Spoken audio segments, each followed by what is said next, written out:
Peaceful ministry इस channel पर आपका स्वागत करता है। यदि आप इस चैनल पर नए हैं तो कृपया इस चैनल को लाइक, शेयर और सब्सक्राइब करें। धन्यवाद। अब हमारे बीच कुछ वचन को हमारी रेवरेंड पास्टर नहेमाया नगराय बताएंगे। नहीं करेंगे तो हम लोग परमेश्वर के पास कैसे जाएंगे? नहीं जा सकते। प्रार्थना ही एक सुगंध द्रव्य है जो परमेश्वर के साथ में हमको मिला देता है। तो जब हम महीने में एक बार होल नाइट के रूप में जब हम प्रार्थना रख रहे तो हर एक जन प्रार्थना में आना है मेरे प्रियो, और एक दूसरे के लिए प्रार्थना करना है, देश के लिए प्रार्थना करना है, अपने गोत्र के लिए प्रार्थना करना है। परमेश्वर हमारी प्रार्थना के द्वारा सब कुछ कर सकता है मेरे प्रियो। इसलिए अगले महीने की होल नाइट प्रार्थना पहले सैटरडे को रहेगा। कौन सा डेट आ रहा? नवंबर का फर्स्ट सैटरडे। चरवा के अधीन में रह के अगर आप लोग चलेंगे तो इस संसार में सब प्रकार का सुख आपको प्राप्त होगा जो परमेश्वर देगा आपको। परमेश्वर ने आपकी चराई के लिए चरवा रखा है और आपका फर्ज बनता है कि चरवा के अधीन में रहना और चरवा जो बताता वो आपको करना। अगर आप लोग अपने मर्जी से चलेंगे, अपने मर्जी से आएंगे, अपने मर्जी से जाएंगे तो ऐसा ही आपके जीवन में चलते रहेगा और आप कुछ प्राप्त नहीं करेंगे। जो भी प्राणी झुंड में रहता है, परमेश्वर के दास के अधीन रहता है, और जो भी वो लोग जो चर्च के जो रूल है उस रूल पे चलता है, परमेश्वर उसे धन्य कहकर उसके जीवन में आशीष देता है।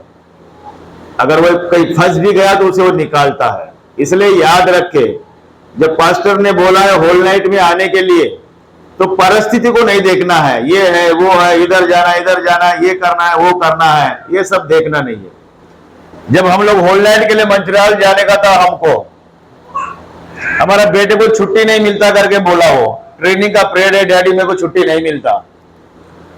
तो हमने बोला परमेश्वर से प्रार्थना करेंगे, परमेश्वर कुछ भी कर सकता है। हम लोगों ने प्रार्थना किया परमेश्वर से, तो परमेश्वर ने क्या किया पता है क्या? उस दिन काम ही बंद कर दिया उनका। हालेलुया। परमेश्वर ने क्या किया? उस दिन काम बंद कर दिया और हम लोग जाके होल नाइट करके आ गए मेरे प्रियो। तो परमेश्वर के लिए कोई भी बात कठिन नहीं है। आपका इरादा अटल चाहिए, आपके विचार अटल चाहिए, तब परमेश्वर आपके लिए सब कुछ कर सकता है। आपके अंदर संदेह नहीं होना।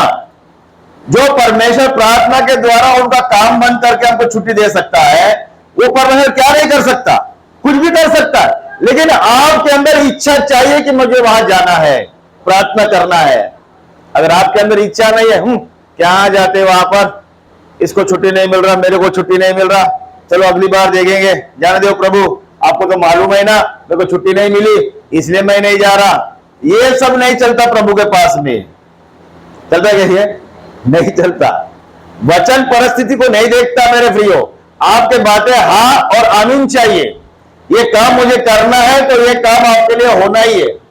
ये काम मुझे जाना है तो वो काम के लिए आपको जाना ही है मेरे प्रियो, क्योंकि परमेश्वर असंभव को संभव करने वाला ईश्वर है। परमेश्वर हमारी मदद करता है अगर हमारे अंदर इच्छा है कि प्रार्थना करने का। तो अगर आपके अंदर इच्छाएं नहीं है, आप चाहते खा पी के मस्त सो जाएंगे, तो फिर प्रभु काम कैसा करेगा? करेगा क्या? नहीं करता। आपके अंदर भूख और प्यास रहेगा तो परमेश्वर आपके लिए कुछ भी करने के लिए तैयार हो जाता मेरे प्रियो। हालेलुया। तो आप लोग याद रखें, नवंबर में शनिवार को यह प्रार्थना रहेगी और दिवाली में किसी के घर में प्रार्थना रहेगा। अगर हमारे पास अगर समय रहा तो, अगर हम लोग कहीं नहीं गए तो। हालेलुया। तो आइए वचन को देखेंगे। और दूसरी बात, जो लोग होल नाइट में आएगा, अगर कोई अर्जेंट काम है, इमरजेंसी काम है, अगर वो नहीं आ रहा, बहुत ही उसको इंपॉर्टेंट काम है और जाना जरूरी है, इसलिए वो होल नाइट में नहीं आ रहा, तो कोई बात नहीं, जाने दो, एक बार नहीं तो चलता। लेकिन अब वो कोई काम ही नहीं है, आप जानबूझकर अगर होल नाइट प्रार्थना में अगर आना नहीं चाहते मेरे प्रियो परमेश्वर के लोगों, तो आप परमेश्वर की आशीष को खो दोगे, दास की अधीनता खो दोगे, परमेश्वर के आशीर्वाद खो दोगे आप लोग। इसलिए याद रखे, आपके पास टिकट के लिए पैसा हो चाहे ना हो, ये बात परमेश्वर नहीं देखता। परमेश्वर बोलता है कि आपको जाना है, प्रबंध वो करता है और आपको आना है मेरे प्रियो। हालेलुया। तब वो विश्वास, उसको विश्वास बोलते मेरे प्रियो। पतरस जब पानी में डूबने लगा असंदेह करके, तो परमेश्वर ने उसको डांटा कि तूने अपने मन में संदेह क्यों किया करके। क्या तुझे पता नहीं मैं तेरे साथ हूं? अगर आपको लगता है कि परमेश्वर आपके साथ है तो आप विश्वास से चलेंगे। हालेलुया। आइए मेरे साथ निकाले भजन संहिता 71 का 9 वचन पहले पढ़ेंगे। बुढ़ापे के समय मेरा त्याग न कर। हाँ, पढ़ते जाओ। बुढ़ापे के समय मेरा त्याग न कर। हाँ, जब मेरा बल घटे तब मुझको छोड़ नहीं। आमीन। आइए प्रार्थना करें। पवित्र आत्मा जिसको अगुवाई करता हूं, प्रार्थना करें इस वचन के लिए। इतना सुंदर वचन दिया प्रभु, इस वचन को लेकर मानते प्रभु। हाँ परमेश्वर का जैसा आपने कहा है, बुढ़ापे के समय मुझे त्याग न कर, हाँ मेरे यीशु राजा। और प्रार्थना परमेश्वर इस वचन को द्वारा हम सदियों के जीवन में साथ पाते कीजिए परमेश्वर का। आपके दास को छुपाइए प्रभु, और आप मेरा प्रभु में गुरु गहरी मधुर बातें सिखाइए ताकि हम उसको सीख कर प्रभु परमेश्वर आपके जीवन प्राप्त करते प्रभु यीशु मसीह आपके साथ चलने पाए प्रभु। हम यीशु राजा संसार से दूर रहकर परमेश्वर का आपकी वचनों को अपने हृदय में पट्टियों में लिखकर रात भर आप मनन करते रहे परमेश्वर पिता। मेरे वाद के साथ प्रार्थना यीशु मसीह के महान नाम से मांगते हैं, आमीन। हालेलुया। पढ़िए अभी। बुढ़ापे के समय मेरा त्याग न कर, जब मेरा बल घटे तब मुझको छोड़ न दे। हालेलुया। हालेलुया। मेरे प्रियो परमेश्वर के लोगों, दाऊद राजा परमेश्वर से बोल रहा है कि प्रभु जब मैं बूढ़ा हो जाऊंगा तो मुझे छोड़ना नहीं। हालेलुया। और जब मैं बूढ़ा हो जाऊंगा तो मेरा बल घटना नहीं। परमेश्वर से दाऊद राजा प्रार्थना कर रहा है कि हे परमेश्वर, मैं चाहे बूढ़ा होने दो लेकिन मेरा बल घटना नहीं और मुझे बुढ़ापे के जैसा लगना नहीं। परमेश्वर से प्रार्थना कर रहा है। 18 वचन पढ़ेंगे। इसीलिए है परमेश्वर, जब मैं बूढ़ा हो जाऊं और जब मेरे बाल पक जाए तब भी तू मुझे ना छोड़। जब तक मैं आने वाली पीढ़ी के लोगों को, जब तक मैं आने वाले लोगों की पीढ़ी को, जब तक मैं आने वाली पीढ़ी के लोगों को तेरे बहुबल और सब उत्पन्न होने वालों को तेरा पराक्रम न सुनाऊं। हालेलुया। हालेलुया। मेरे प्रियो, दाऊद राजा क्या बोल रहा है परमेश्वर से? अगर मैं बूढ़ा भी हो जाऊंगा तो मेरा बल घटना नहीं, मैं कमजोर होना नहीं, मेरा कमर पकड़ना नहीं, मेरे आंख धुंधले होना नहीं। प्रभु मैं बूढ़ा हो जाऊं, मेरी उम्र हो जाओ, लेकिन मेरा शरीर, मेरे प्राण, मेरा आत्मा एकदम कैसा ठन रहना चाहिए करके वो प्रार्थना कर ले रहा परमेश्वर से। क्यों? मैं तेरे पराक्रम का सारे संसार में प्रचार फैलाना चाहता हूं, मैं तेरे कामों का वर्णन करना चाहता हूं। इसीलिए बुढ़ापे में भी तेरा बल मुझे चाहिए, बुढ़ापे में भी तेरी सामर्थ मुझे चाहिए करके वो प्रार्थना कर रहा है। अभी के लोग 50 साल 60 साल हो गए तो लुढ़क जा रहे हैं। किसका बाल झड़ जा रहे, टकला हो जा रहे, किसका कमर लग जा रहा, किसको पैरालिसिस मार दे रहा, किसको वात हो रहा, किसका घुटने का तेल सूख जा रहा। क्यों ऐसा हो रहा? मेरे प्रिय परमेश्वर के लोगों, हमें परमेश्वर से प्रार्थना करना है जब तक हमारी मृत्यु ना हो, कोई भी कमजोरी, कोई भी बीमारी या कोई भी मरी हमको छूने ना पाए। हालेलुया। और ऐसा ही जीवन परमेश्वर का है। और ये वचन पढ़ेंगे, भजन संहिता 92 का 14 वचन। भजन वे पुराने होने पर भी वे पुराने होने पर भी फलते रहेंगे और रस भरे लहराते रहेंगे। मेरे प्रियो, अगर आप बूढ़े भी हो जाओगे, आपका बाल पक जाएगा, आपके चमड़ी का स्किन जो झुलमा जाएगा, आपके चाल में फर्क आ जाएगा, लेकिन परमेश्वर क्या बोल रहे, तुम हरे भरे लहराते रहोगे, तुम्हारे चेहरों में परमेश्वर का प्रकाश रहेगा, तुम्हारा बुढ़ापा लोगों को नहीं दिखेगा, तुम्हारी जवानी परमेश्वर लोगों को दिखाएगा मेरे प्रियो। क्योंकि पुराने होने पर भी तुम हरे भरे और लहराते रहोगे। कभी आप अपने आप को बूढ़ा हो गया करके आप लोग महसूस नहीं करोगे मेरे प्रियो। हालेलुया। मैं एक दास को देखा हूं हैदराबाद में, उसका मीटिंग भी मैंने अटेंड किया था 96 में, जॉन ऑस्टिन करके। मेरे प्रियो, परमेश्वर, बहुत उम्र का था वो, इतने उम्र का था कि उसके मृत्यु का समय की उम्र का था वो, लेकिन उसको जब हम स्टेज से देखते थे तो वो बूढ़ा जैसा दिख रहा ही नहीं, वो जवान जैसा दिख रहा मेरे प्रियो, लड़के जैसा दिख रहा हो, जैसा नामान कोड़ी 7 बार डुबकी मार के जवान लड़का बन के तैयार होके आ गया, वैसा वो स्टेज में दिख रहा।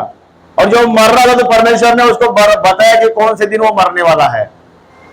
जॉन ऑस्टिन को कौन से दिन मरने वाला है परमेश्वर ने बताया, उसकी डेट बताया, जबकि परमेश्वर ये डेट किसी को बताता नहीं है, लेकिन उसको बताया।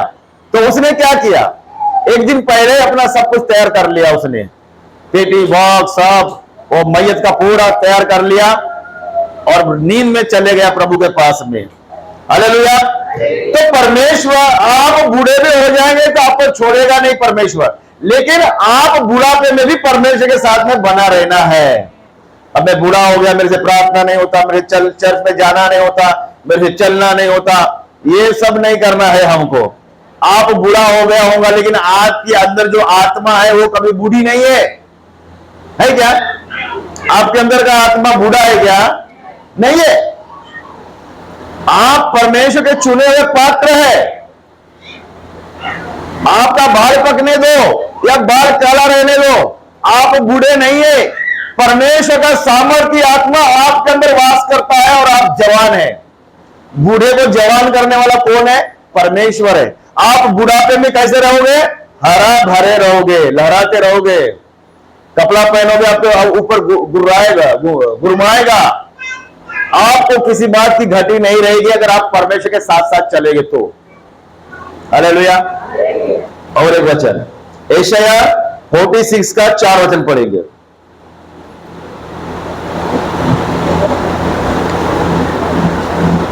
यशायाह, तुम्हारे बुढ़ापे में भी मैं वैसा ही बना रहूंगा। तुम लोग अगर बूढ़े भी हो जाएंगे तो भी तुम्हारे बुढ़ापे में भी मैं तुम्हारा वैसा ही बना रहूंगा। और तुम्हारे बाल पकने के समय तक, अगर तुम्हारे बाल पकने के टाइम में भी तुम्हें उठाए रहूंगा, तुमको खड़ा करके रखूंगा। मैंने तुम्हें बनाया है, परमेश्वर ने तुमको बनाया है और तुम्हें लिए चलता रहूंगा, और परमेश्वर हमको लेके चलता रहेगा। मैं तुम्हें उठाए रहूंगा, मैं तुम्हें उठाए रहूंगा और छुड़ाता भी रहूंगा। आप ये मत सोचिए अब मैं बूढ़ा हो गया तो परमेश्वर हमको छोड़ देगा। छोड़ देगा क्या पोसू भाई? राजा भाई सो रही, तुम बूढ़ा हो गया तो परमेश्वर तुमको छोड़ देगा क्या? आप ये बूढ़े से मेरे को क्या काम है करके? तो क्या करेगा परमेश्वर? क्या करेगा परमेश्वर? हमारा बाल पकने दो, हम बूढ़ा होने दो, वो हमें संभालता रहेगा, हमारे साथ साथ चलते रहेगा। क्यों? जब हम परमेश्वर के साथ साथ चलते रहते। परमेश्वर बूढ़ा गिरा कुछ देखता नहीं। परमेश्वर क्या देखता है? आपका अपना जीवन, आपका स्वभाव देखता है मेरे प्रियो। बुढ़ापे तक तुम्हारे साथ परमेश्वर रहता बोलने से तुम लोग जवानी में मरेंगे ही नहीं मेरे प्रियो। दुर्घटना से मरेंगे नहीं, बीमारी से मरेंगे नहीं, टीबी से मरेंगे ही नहीं। बुढ़ापे तक रहता परमेश्वर करके बोल रहा, यानी हम बुढ़ापे तक हम लोग जिंदा रहेंगे। परमेश्वर बोल रहा ना मैं बुढ़ापे तक तुम्हारे साथ रहूंगा, तो फिर जवानी में हमको मरने का सवाल आता क्या? नहीं आता। वो बोल रहा बाल पकने तक मैं तुम्हारे साथ रहूंगा। बाल कब पकते हैं? 40-50 साल की उम्र में बाल पक जाते हैं और एकदम सफेद होने के लिए 80 साल लगते हैं। इसका मतलब परमेश्वर हमको 70-80 साल तक भी हमारे को कुछ नहीं होने देगा, हरा भरा रखेगा वो परमेश्वर। हालेलुया। तो इसके लिए आपको क्या करना पड़ेगा? आपके बाल पकने तक अगर आपको इस धरती पे रहना है तो आप लोगों को क्या करना पड़ेगा? मोबाइल खेलना पड़ेगा रात दिन? क्या करना पड़ेगा? प्रार्थना करना पड़ेगा। यूट्यूब, फेसबुक, ये वो खाना बनाना, बिरयानी बनाना, बाल बढ़ने वाला बनाना, ये बनाना, ये सब खेलना है क्या? क्या राधा भाई? आजकल औरतें ज्यादातर देखती है। अरे भैया, परमेश्वर कह रहा है कि मैं बुढ़ापे में भी संभालूंगा, जवानी में भी संभालूंगा और बचपन भी संभालूंगा। एक स्त्री की कहानी मैं बताता हूं आपको। उसको लड़के बच्चे नहीं थे, तो उसको भगवान कौन है यह भी मालूम नहीं। पत्थर को भगवान समझती थी वो, लेकिन वो क्या करती थी? ऊपर देखती थी, आकाश के ऊपर, मुझे एक बेटा दे, मुझे एक बेटा दे, मुझे एक बेटा दे करके हमेशा चिल्लाती और रोती थी वो आकाश की तरफ देखकर। भगवान कौन है, ईश्वर कौन है, उसको पता नहीं। जैसे संसार के लोग समझते कि यही ईश्वर है, उसी को वह मानता था वो। तो खुदा ने देखा, जो ऊपर नजर डालकर कुछ बोलते हैं तो खुदा उसका क्या करता है? सुनता है। और ईश्वर ने उसकी सुनी, और उसको बच्चे नहीं थे तो उसको एक बेटा दे दिया। अब देखो, उसको पति नहीं, कुछ नहीं, बेटा दे दिया। अब मां बेटा दोनों रहते थे। बेटा जब दिया तो बचपन में बेटा बहुत रोता था। बचपन में बच्चे रोते नहीं क्या? कितने लोगों को मालूम है बचपन में बच्चे रोते करके? रोता ना बचपन में। तो रोने के बाद में मां क्या करता? उनको मालूम है, माया बेटी को मालूम है। तुम्हारा बच्ची रोने के बाद तुम क्या करता? हा? अरे क्या करता बता ना। तुम्हारा बेटी अगर रोया तो तुम क्या करेगा? हालेलुया। देखो, अगर बच्चा अगर रोता है बचपन में तो मां उसको दूध पिला के क्या करता है? चुप करा देता है। अगर जवानी में अगर बच्चा रोता है तब क्या करेगा मां? अगर आपका बेटा होगा, अगर जवानी भी अगर रोता है तो क्या करेगा मां? क्या करेगी फिर? बचपन में रोया तो दूध पिला के सुला देगा, लेकिन जवानी में रोया तो क्या क्या करेगा फिर? क्या करेगा? शादी करा देगी। आमीन, हालेलुया। जवानी में रोया तो मां क्या करता? उस बेटे का शादी कर देता। शादी करने से बीवी को देख के उसका रोना क्या हो जाता? बंद हो जाता। फिर उसके बाद में बुढ़ापा आ जाता उसके, वो लड़के के अंदर। बुढ़ापा आने के बाद में वो लड़का बुढ़ापा देख के रोने लगता। फिर बुढ़ापा देख के वो लड़का रोने लगा तो फिर उसका मां क्या करेगा? क्या करेगा मां? लड़का बूढ़ा हो गया, अब रो रहा वो, मेरा क्या होगा करके। अब उसको मालूम नहीं ईश्वर कौन है, वो कहां जाएगा मरने के बाद में। बूढ़ा तो हो गया, तो मां परेशान हो जाती। अब मैं क्या करूं? मेरा बेटा रो रहा, मैं क्या करूं? तो क्या करना चाहिए? वो क्या करता है वो औरत? मालूम है क्या? जब बचपन में रोता तो दूध पिला के अपने बेटे को शांत करता, और जवानी में रोता तो शादी करके अपने बेटे को शांत करता। जब बुढ़ापे में रोता तो उसके पास, उस स्त्री के पास कोई इलाज नहीं। एक पत्थर के पास जाता और बोलता यही भगवान होगा, और उसके पास में सर पटक पटक के रोता, मेरे बेटे को शांत कर, मेरे बेटे को शांत कर, मेरा बेटा रो रहा है, मैं उसे क्या दूं, मैं इसके लिए क्या करूं। ऐसा बोल बोल के, सर पटक पटक के उस मूर्ति के सामने रो रो के उसका प्राण वो औरत का वही छूट जाता। हालेलुया। वो औरत क्या होता है? वही मर जाती।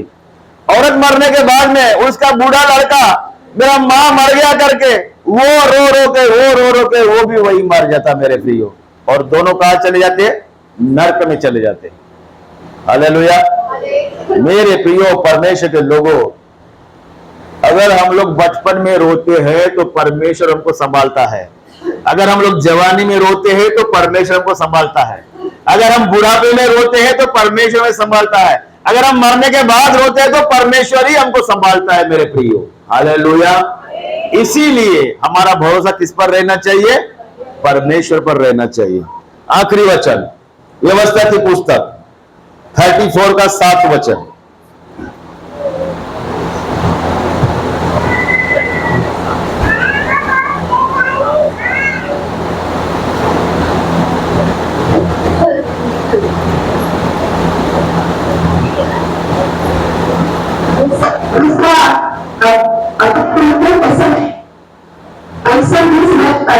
माइक माइक दूर पकड़ो, दूर ऐसा। हाँ मूसा अपनी मृत्यु के समय हाँ 120 वर्ष का था। मूसा जब मरने के समय उसकी उम्र 120 साल थी, परंतु ना तो उसकी आंखें धुंधली पड़ी और ना ही उसके आंख में कोई कमजोरी आई, और ना उसका पौरुष घटा था। और ना ही कोई उसका पौरुष यानी उसके शरीर में कुछ कमजोरी आई उसके अंदर।